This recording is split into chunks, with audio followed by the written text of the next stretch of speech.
I remember being at primary school. This is a school that you go to between the ages of 5 and 11, and each Friday we had a music lesson, and this was just general music that we were dealing with. But by the time we left school, every pupil could read music, and which is quite amazing to think about that.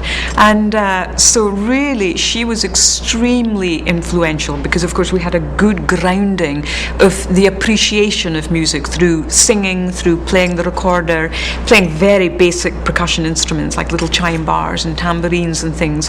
But we were able to use this sort of information, knowledge and experience through our school plays that we did, through tiny little concerts, during the school term and so on. So everything was fed through and then displayed for the public, and that actually was very important and very special.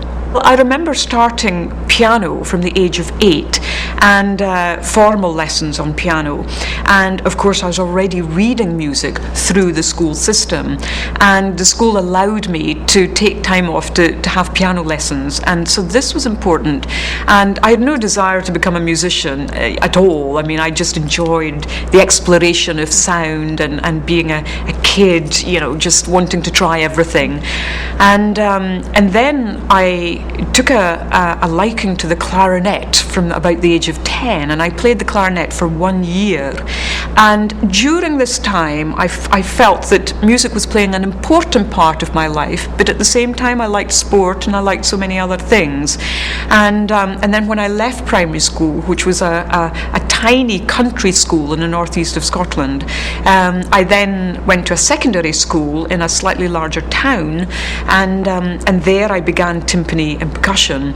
And those were in the days whereby every pupil had the opportunity to learn a musical instrument free of charge. So I could simply say, I'd really like to try percussion, in the same way that another pupil could say, well, I would really like to play the trombone or try the French horn or the violin or something.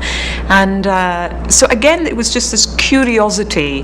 I had no idea that I'd ever become a musician, even at that stage. It was simply the need to explore, and for youngsters to be able to have that opportunity, really.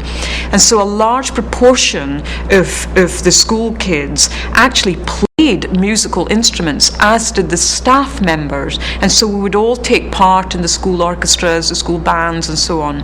And even if the pupils went on to other professions and study other areas, they still kept their music going as an important element of their life. And that was really the key thing that the school wanted to achieve, whether it was through music, through the arts in general, through sport, through debating, through anything. They wanted this wholesome experience for each child. I believe that really my school classroom music teacher and also the peripatetic percussion teacher at school were two key people. They put a lot of effort out with the school hours. They somehow managed to treat each pupil as individuals and just not part of the system, or not just another pupil. So they really honed in on the strong elements of that particular pupil. In my case, I clearly wanted to perform. That was where my forte was. I needed to perform. I was also interested in composition, and they fed this type of curiosity, out with what was required for school exams and things like that, or what the school offered as part of this system. So they really tried to sort of gain this knowledge of each pupil, and that to me is the trait of a great teacher, is really, just getting to the heart of that individual. So really I found that I was growing in all sorts of directions, and this was like my food, my educational food, really, that I needed as a musician. So they saw beyond the fact that I was a percussion player or a pianist. They saw me as a sound creator. That was my interest. Then a musician, and then a percussionist or a pianist. And that's really interesting, and that's really stayed with with me to the present day. You know, I see myself as a sound creator. That's what I do. That's my profession. And because I think like that, it means that all the class barriers are broken down.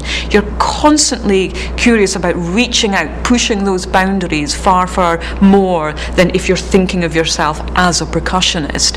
That way you're thinking about technique only. You're in the world of percussion, but really my world is about communicating through sound, and therefore I have to, you know, have my antenna out there and create far bigger ripples than within the percussion world. I remember going to a concert around about the age of 14, and basically a busload of us went from school to Aberdeen, which is the main city close to the school. And we saw, at that time it was called the Royal, I think it was called the Scottish National Orchestra. It's now called the Royal Scottish National Orchestra. And basically we went to the music hall in Aberdeen. It was full of young people.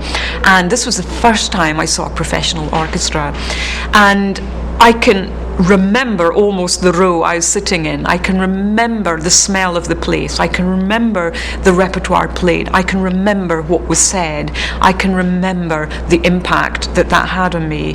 And, you know, even today, it's so important for me to get the young people into that hall, to get them into the rehearsals, just to get them into that environment, to just, you know, have a seed planted in someone's system. That's what it did to me. That was a turning point in my life whereby I thought, actually, I may consider music as a profession. Up to that point, I was having an awful lot of fun, and, you know, music was important, but as were other things. But this just allowed me to perhaps focus a little more, and allowed me to think, maybe this is something I should consider more seriously. And so that had a big impact on me for sure. Well, I remember at the age of 15, all the pupils of that age within our school had a meeting with a careers advisor. And so I had expressed that I was thinking about studying music full time. And she said no, that she didn't feel that was a good idea. And I asked her why, and she said, well, because you're hearing impaired, and really that could be quite tough. And I asked, well, what's your knowledge about all of this? And she said, well, you know, just imagine a deaf person playing music, that's really not on. And so I looked at her, and I was very proud of my patience, I must say, but I sat there and I bit my tongue. And so she said, well, you know, looking at exam results and so on, why don't you become an accountant or something? And so I said, no, I didn't think that was really what I wanted to do. And so anyway, we said bye-bye, and that was that. And that was the key moment for me. That person saying, no, you can't do it. Immediately, my mind went, yes, you can. And that was the deciding factor. So it's really thanks to the careers lady that I chose a career in music. But it's interesting, though, because perhaps for some individuals, they may be pretty influenced by that and actually doubt themselves. It's a very scary moment, but it was a learning, a great lesson for me, in that it allowed me to listen to myself. What felt right for me? Now, I may have made totally the wrong decision. Who knows? But the point was that I needed to have faith in myself and listen to my heart, listen to my gut feeling. And that's really what I've done for just, you know, for so many decisions I've made, is what does it feel like, actually? And if I make a mistake, then you're responsible for that mistake, and you've got to pick up the pieces. But basically, I feel, for me, I've had to listen to myself. I think music education and sound, the awareness of sound, is absolutely crucial for hearing impaired children, whether they've been born deaf or have been deafened. And the reason for this is that actually we can all hear. Now, we've got to think of our body as one huge ear, is almost like a resonating chamber, almost like a big resonator from a marimba or the shell of a drum. It resonates, and our bodies resonate really in much the same way. And when we take the time to focus on that, we actually do feel the sound, and therefore we hear the sound. And you know, sound is vibration. And you know, in the Italian language, they have the same verb, to hear and to feel. If we think of the Chinese word, one word for problem and challenge, many countries have the same word for music and dance. You know, they're all integrated, and to feel and to hear really is the same thing, actually, but it's just where do we put our focus. And because of the world we live in, where we're bombarded with sound, and sometimes we don't want that sound, sometimes sound can be very confusing, sometimes a deaf person hears almost too much sound, this wall of sound, and it becomes extremely painful, confusing, and it's very difficult to decipher where the sound is coming from, what you want to hear, what you need to hear, and so on. Whereas if we open this body up, suddenly we have a bigger chance to actually perceive and control what we want to hear. But that takes practice. Everything takes practice. The whole idea of using our senses and knowing that they are linked to each other rather than being isolated items. So for example, for me, if I'm playing with an orchestra, I angle my instruments almost to a 90-degree angle to the audience so that I can see the majority of the orchestra and the conductor, and they can see me. So it's equally important that they can see me and see the breathing and the movement of how the sound is being produced. It's really important. So, you know, that visual element is a sense of hearing, really.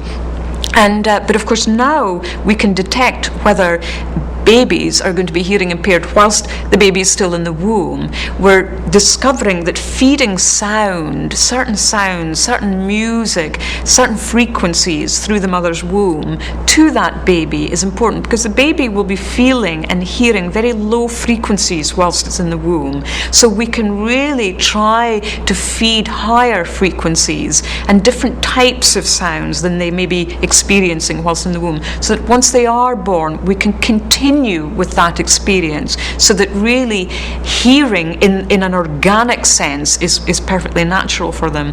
Of course, the development of cochlear implants and the success of that with children is very important. And again, feeding sound is hugely crucial. So, you know, I think we need to stop thinking about, well, if you're deaf you can't hear, if you're blind you can't see, if you're in a wheelchair you can't walk. You may be able to walk 30 steps.